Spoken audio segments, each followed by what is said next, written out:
Hello, my name's Laura and I am one of the Good News Club leaders.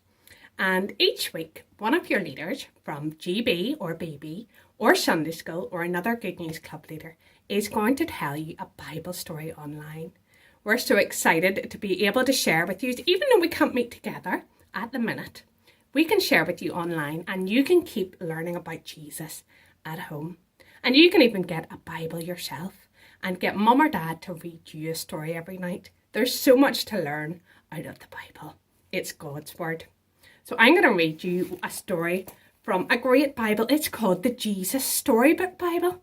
And it's been written by Sally Lloyd-Jones and illustrated by Jago.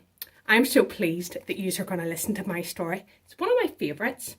It's called A Little Servant Girl and a Proud General. Naaman was a very important man in a very important country. And he was a very important general in a very important army. So you see, Naaman was very, very, you've guessed it, important. But look closely at Naaman. He was also very sick. Do you see the spots in his face? He had something called leprosy, which is a nasty thing that stops you from feeling anything. Bits of you can fall off without you noticing, like your fingers or squished toes. Ugh. It might sound a bit funny, but actually it wasn't. You see, there was no cure. Leprosy never went away, and in the end, it killed you. Naaman really needed help, so he did.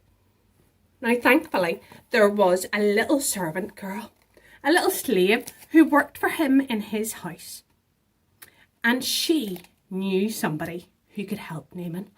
Good news. But there was a problem.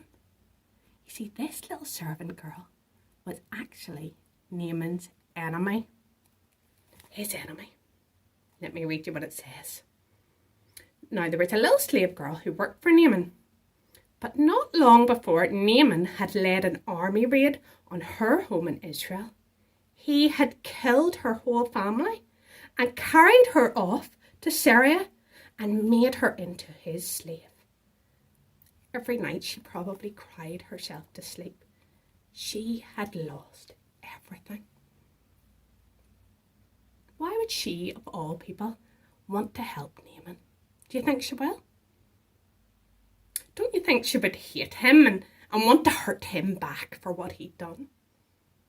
Don't you think she would want to make him pay for all the wrong that he'd done for her? Well, that's what you would expect. But instead of hating Naaman, she loved Naaman. Instead of trying to hurt Naaman, she loved him and wanted to help him. Do you see what she's doing there? She's praying. And that's because she was a believer, a follower of the one true God. I want Naaman to get well, she said to her mistress. There's a man in Israel who can help him. He can heal him. I'll go, said Naaman, and he loaded up all his wagons and all his horses, and off he went to Israel. And Naaman, of course, well, he said, I'm going to go straight to the king because I am a very important man in a very important army in a very important country. So I will go to the palace and I will go to the palace and I will get healed there. So he hurried off to Israel. He hurried straight to the king and said, my healing, please. Oh, I can do a lot of things, said the king, but only God can heal. But just then, a message from the prophet Elisha arrived. The message said, it's okay, king. Send Naaman to me.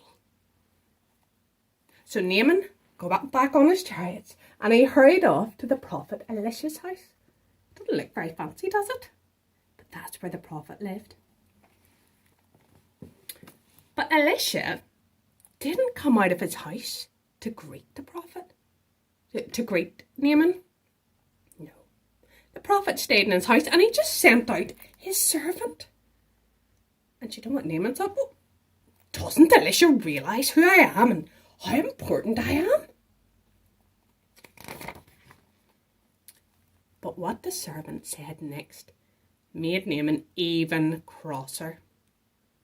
Wash in there, he said. Naaman looked at the smelly, slimy, stinky river. Wash in there? He looked around. He thought, surely this must be a joke. But it wasn't. This is what God said. Naaman thought, any person can go and wash in a river. I'm Naaman. I'm really important. I should do something really important and really impressive so that God will help me. But no. Of course, you and I know, boys and girls, that that's not the way that God works. All Naaman needed to do was nothing. Just trust in God. But you see, God knew that Naaman had a bigger problem. You see, Naaman was even sicker on the inside than he was on the outside. He looked awful on the outside with his leprosy, but he had a bigger problem in his heart. You see, Naaman had what's like leprosy of the heart. Sin had infected his heart. And so God knew that his heart didn't work properly and he couldn't feel anything the way he was supposed to. God was not only going to heal Naaman's skin, but more importantly, he was going to heal Naaman's heart.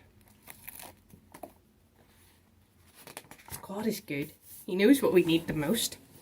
Well, Naaman finally agreed to get in the stinky river and to wash.